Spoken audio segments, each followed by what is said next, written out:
that we're waiting on a Mexican dinner, but I found something better. Amen. Praise God. Hadn't you? Go ahead, amen. Glory.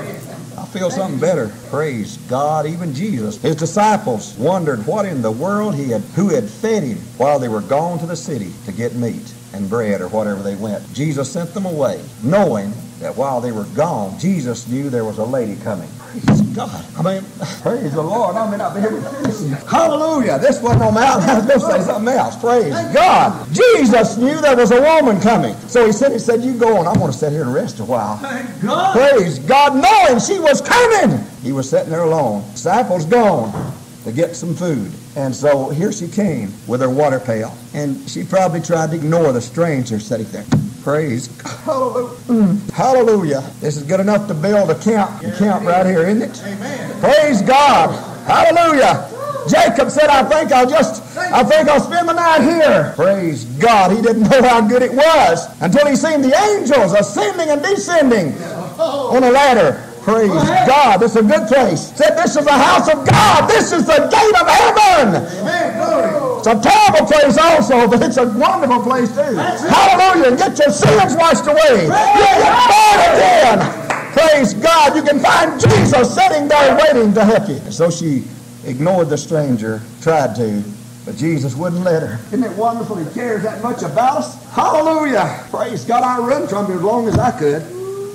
I run from him. I tried to ignore him. Praise God. I took my dog. I told you, I took my dog one evening, about 15 to 16 years of age. I took my dog, and you say, well, what's significant about that? Well, I had a plan. I took my dog, and I went walking from the house. 1951. Still remember it because they had a revival going there. My mother and dad were a little fanatical about going to church, and they sort of wanted me to go too. And that was what I was against. I didn't have no desire to go there. Praise God. So I was going to ignore it so much until I'd have made a plan that I would get out there way over by a little schoolhouse, back in the woods and I'd walk around until it was so late I would come drifting in. It'd be too late to go to church. I had it planned. Praise God. But God, goodness, this could get better and better, I believe. Praise God. Hallelujah. I believe I'm kept in the right place. Hallelujah. I believe I made the right kind of pillow here, the right kind of altar. Glory. Praise God. This must be the house of God. This must be. May have stepped into a gate of heaven here. Praise God. So I went way out there and everything was going good. Had it all planned out, me and my dog. Dog didn't know what the plan was, but I certainly did. He was my call, my company. Jesus had other plans. I tried to ignore it because I knew they'd probably tell me. They still thought they was the boss of me, even though I was about 15 years old. My dad still thought he could boss me around. Can you imagine that? He still thought, hallelujah. I told mine the other day, they're going to do what I say. Praise God. And my dad still felt that way. Yes, sir, at 15 years of age. He still felt that way. I said, Dad, I'm quitting school. I've had enough of it. I was having problems. I said, I'll quit. He said, no, you're not. And that's the end of that. I didn't fight with him. Praise God. He just done. Anyway, I was way out there waiting till time to drift in. And you know what? When I don't know that I'd finally decided it was time. I guess I still had a little more time until I looked across that schoolyard. Still remember, there was about a 220-pound man coming my way. He hadn't been out of the paratroopers too long. Been in Germany in the war, got a Purple Heart. Here he come walking across, and I finally recognized him. I know that man. He's coming my way. That's my brother. Drunkard, alcoholic, beer drinking, honky-tonking, living it up. That's all he could think about, and that's all he done. Well, don't have to worry about him. That's not my enemy, but I was wrong. He came walking up to me and said, Mother and Dad sent me after you. Get home. They want you to go to church. I looked at him. He was bigger. I'm about his size now, but not then. I probably got whipped anyway, but anyway, I just sort of tucked my head, followed him back home a few blocks away. Can you imagine? My goodness. Praise God. Can you imagine God loving you that much? Praise the Lord. Praise God. Hallelujah. And anyway, I went to church. To make a story a little shorter, I went to church. When I got there, I decided, they may have got me to go. I was sort of mad. They messed me up. I'd have to figure out a different plan to keep away from this revival. But they messed me up, so I at least sat on the back. And I sat as far back as I could in that tent revival. There's not any soul winners burdened enough to get back here. Some of them would even get up, have enough nerve to go back and invite you to come to the altar. And I thought way back there, nobody would bother me. I was right. I was right. I sat far enough back. No, nobody None of those soul winners would walk that far back to that big tent. I don't know how many thousands of people there, several thousand. I don't remember now. But there's one person that did, that stranger, that I ignored. Praise God! When the altar call was being given, and I was thinking it's time to go. I'll be going soon. They'll get through praying. My mother and dad will be going. I can go back home. I heard somebody call my name. My mother was sitting beside me. I guess she was afraid I'd walk out or something. Gonna keep an eye on me. At least keep me in the tent anyway. I heard somebody call my name. See, that's right. It wasn't Mother. Praise God. Hallelujah. Praise God, hallelujah. I've never felt quite like this, I don't guess. But I want you to know that God has been so real lately. I feel like Jesus is holding his bride. Don't you? He's making up his bride. I do believe this. I've felt that song they were singing, to live close to the Lord is nothing like it. I agree. Praise God, there's nothing like living close to Jesus. Praise God, hallelujah. You say, well, you feel inspired to say something? I'm not sure, but I feel like this whole thing is inspired. Anything in here wouldn't make any difference. That's right. Nothing. It sounds so good. Praise God. It's like a love letter. Praise God. And so I sat there listening to somebody call my name. That little lady, the lady started letting her picture down into the well. And Jesus, sitting there on the curb, he said, give me a drink. Isn't it wonderful? The one, praise God, the one that overseed, or I guess that's the right word, the one that looked over the building of that well, that Jacob's well, wasn't it? The one that inspired the man to dig it. The one that watched the sweat drop off his brow as he dug and made that well. Many years before, he was there. They was amazed when they said, talking about Abraham, Jesus telling people, said before Abraham, he said, I was. Praise God, I was there. He said, you mean they thought he's crazy before Abraham was. I seen him when he was born. I was there. Praise God, I was there. And the little lady was startled. She had been a Samaritan, him a Jew, had no dealings with each other. But here was a different person. Here was a different man. Here was one that came to break down the barriers. Here was a man that came to tear down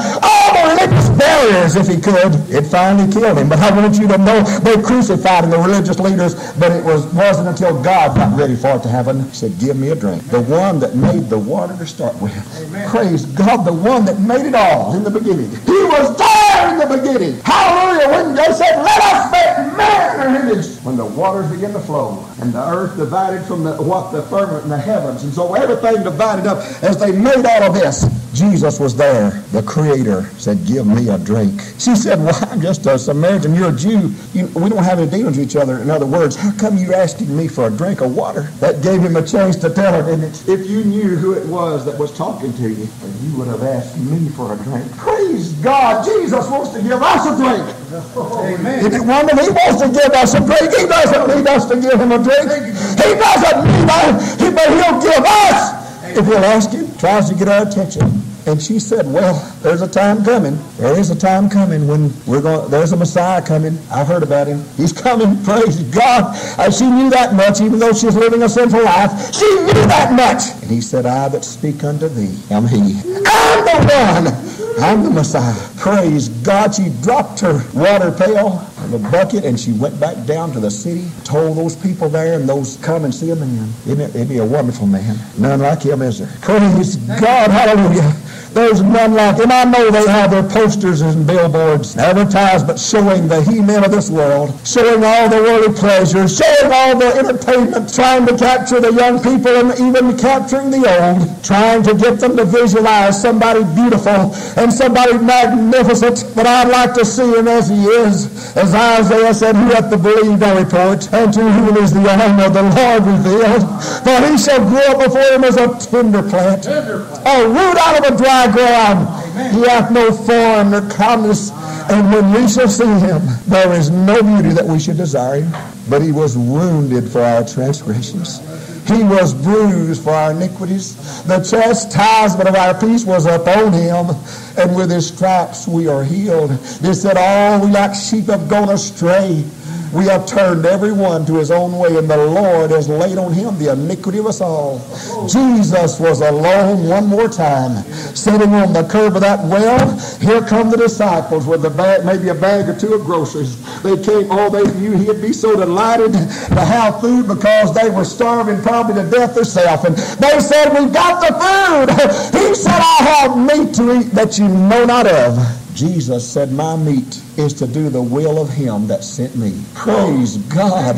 To do the will of God is the main thing, isn't it? Hear the conclusion of the whole matter. Fear God and keep his commandments, for this is the whole duty of man. I want to do that, don't you? I went home from that little revival. I couldn't get up to go to the altar. I went home. My mother looked at me the next day. I don't know, I sure wasn't converted, but I was different. I went to church the next night to that revival. But I sat as far back as I can. You ever heard that song? First when I heard of some people who claimed that old-time religion was real, I said, I'll go down and take a look at that crowd, but they are the weak-minded I feel. But something got a hold of me. Can you remember? Can you remember? Has it ever happened to you? And I was close enough. I really, and they went on before, they sung, washed, there's power in the blood. Are you washed in the blood? And the Spirit of God was moving. And I remember that night, the second time, sitting beside my mother when the altar call was given, that same person said, Cecil, my. Heard some strong voices one time. Heard some powerful voices. This is the sweetest. Never heard that. I never heard his voice just like that. Calling when the altar call was given. I wanted to go and couldn't. The third night I went back. No argument with my mother. She might have thought something was wrong with her son. Went back. Just went along with him to church. Didn't argue with him or nothing. Didn't try to take my dog out. I don't want my dog. He probably thought I didn't care anything about him probably. But I went to church the third night. Sat back as far as I possibly could get again. Mother sat down beside me again. But I want you to know, I had heard the call of God. I heard Jesus. I believe he can change things, don't you? Amen. I believe he can take care of my children, that I'm counting on God speaking to them. He can take care of your children. Amen. He can take care of your wife or your husband. He can do it. And if he doesn't do it, then they're going to be lost. But I'm counting on him. Are you? I'm counting on him. He's got to do it. I've got to give myself to him until he does it. I'm going to give myself unto him.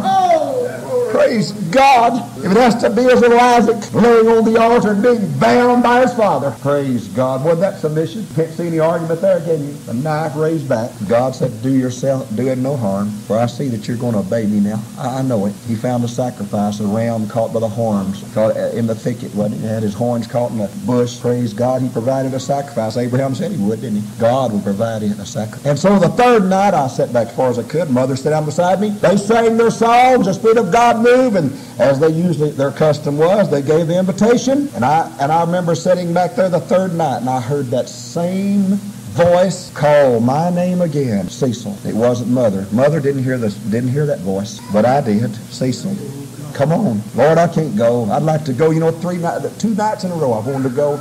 I can't do it. Said, yes, you can this night. I found myself stepping out, walking way down to the house, so far back. He didn't ignore me. Don't let him ignore you. Don't ignore that stranger that calls you. Yeah. If Jesus calls, don't ignore him. Right. Don't ignore him. Amen. He'll try to get your attention. He'll call your name. You'll do something. I appreciate the Lord. I appreciate his presence. I appreciate his goodness. I appreciate his mercy.